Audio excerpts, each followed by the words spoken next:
Hey everybody, looks like President Biden is changing foreign policy in the East. Let's see what he's getting up to after this.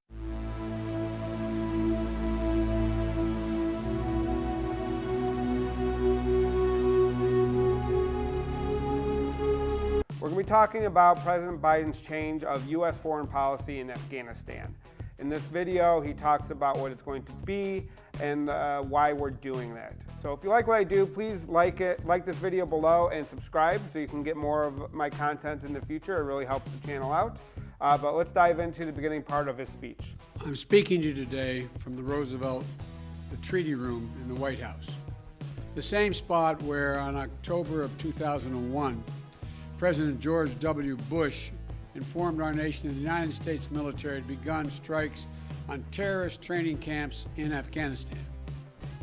It was just weeks after the terrorist attack on our nation that killed 2,977 innocent souls, that turned Lower Manhattan into a disaster area, destroyed parts of the Pentagon, and made hallowed ground of a field in Shanksville, Pennsylvania, and sparked an American promise that we would never forget.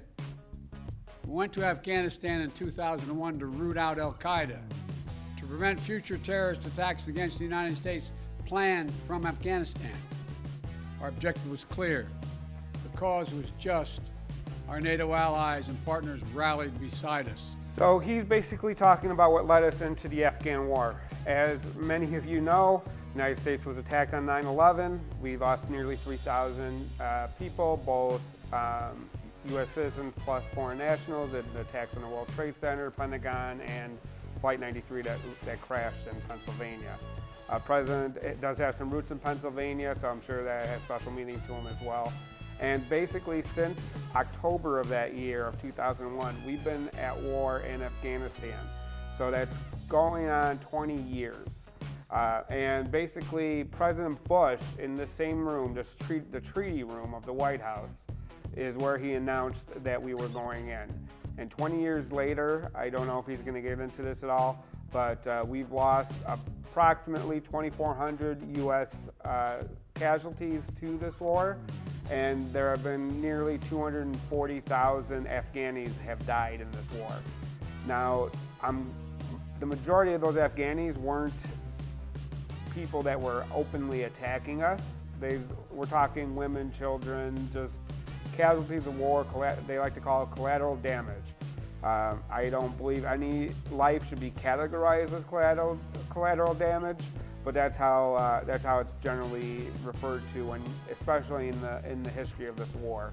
So we want to make sure we keep that in mind. How many people have lost their lives in these 20 years based on this military action? With that military action, along with overwhelming majority of the members of Congress.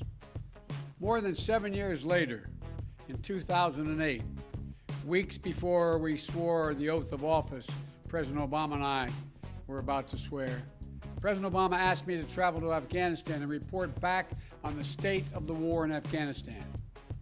I flew to Afghanistan, to the Kunar Valley, a rugged mountainous region on the border with Pakistan.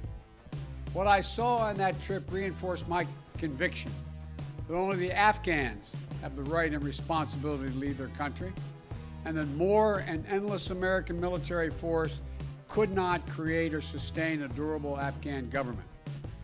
I believed that our presence in Afghanistan should be focused on the reason we went in the first place, to ensure Afghanistan would not be used as a base from which to attack our homeland again. We did that. We accomplished that objective.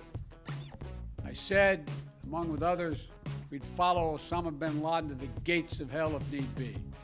That's exactly what we did, and we got him.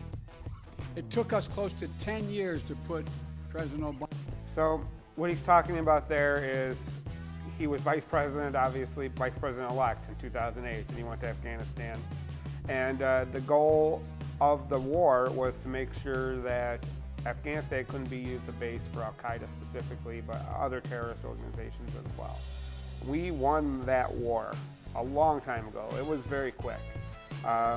We probably didn't win the occupation. It's probably, most occupations don't go well. It's just not an area that any military can control. That's why empires fall, just because people don't like to be occupied. President Bush failed to get Osama bin Laden. He had the ability, but he lost focus on Afghanistan and turned to Iraq, which, as we all know, was a big mistake. And basically, it took until President Obama got reinvested in the CIA's operations in Afghanistan, were we able to track him down to actually in Pakistan and kill him and end his reign as leader of Al-Qaeda. Obama's commitment in the form, and that's exactly what happened. Osama bin Laden was gone. That was 10 years ago. Think about that. We delivered justice to bin Laden a decade ago, and we've stayed in Afghanistan for a decade since.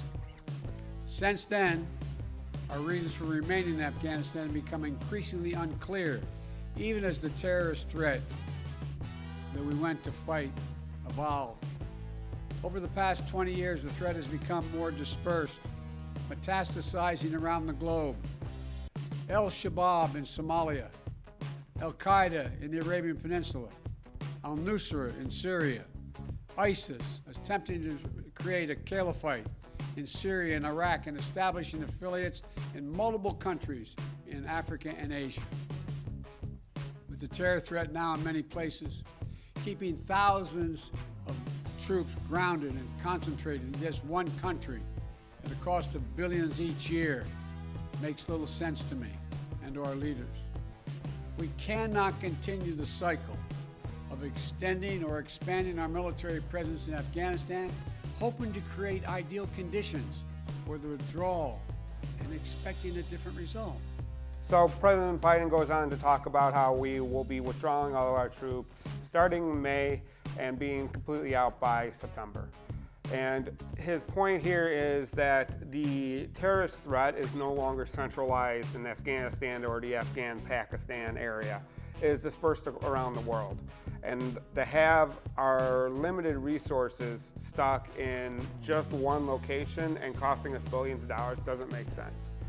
And trying to make Afghanistan some beacon of democracy, we've been trying that for almost 20 years and it hasn't worked. So it's time to try something new. When you keep doing the same thing over and over again and we're getting the same results, we need to move on to a different strategy, and President Biden is going to be moving on to more diplomacy action in Afghanistan. It's going to be up to the Afghan people what their government looks like. At the end of the day, we can't dictate that from way across the world. They need to want what they want, and as long as it doesn't become a safe haven for terrorists again, we'll stay out, right? We could always jump back in if Al-Qaeda takes root there or some other terrorist organization take root there. Just because we're leaving doesn't mean we can never go back and re-engage if it's necessary. Well, right now our forces are needed elsewhere.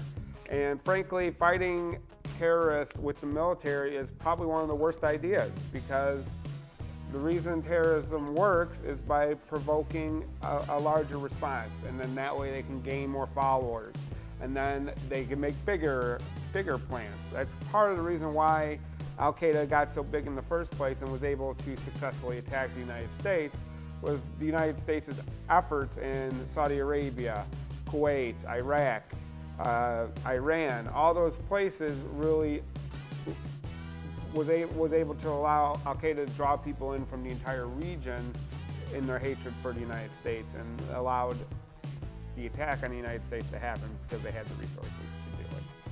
So President Biden is going to be basically redirecting those troops to where they're needed across the world. I really would wish that we would bring them all home and really scale back our military presence around the world. But that's a conversation for another day, because we spend a lot of money on our military, and it could be considered excessive given what the rest of the world spends on their military. So there is room to cut back, and that would definitely help with budgetary issues that we are having in the United States and we continue to have. But the simple fact is he's bringing those troops home. They should be all out by September. Obviously, we're going to, like any embassy, we're going to leave some troops there to protect the embassy. We do that in most hostile countries or countries where it's potential to get hostile, to protect the diplomats. But it's time to try a different strategy. President Biden is going to try that. After 20 years, it can't hurt, right? The strategy of using the military failed. And it's time to move on and try to find a different way to help the Afghans in Afghanistan make a life for themselves and build a country that they want. We can't force it on them. We never could. That was the failure of imagination back in 2002 after we won that war against the Taliban so quickly. That occupying and trying to rebuild this country in the image of the United States was never going to work. They need to build a country that they want, which represents their culture. And that's what diplomacy is for. So hopefully you got some good context out of this and why things are happening and what the plan is. Obviously, I'll link to the original C-SPAN video below. I encourage you to watch his entire speech. There's more to it. Obviously, I cut it out pretty early, but that was the gist of what I wanted to make sure we covered. In the comments below, tell me what you think President Biden's first redeployment is going to look like. Are those troops coming home, or are they going to go someplace else? Let me hear what you think below, or if you think that it's just rounding up for a new war that he's going to launch anytime now. Happy to hear, and we can discuss those in the comments. But until later, I'll see you around the internet. Have a great night. Bye.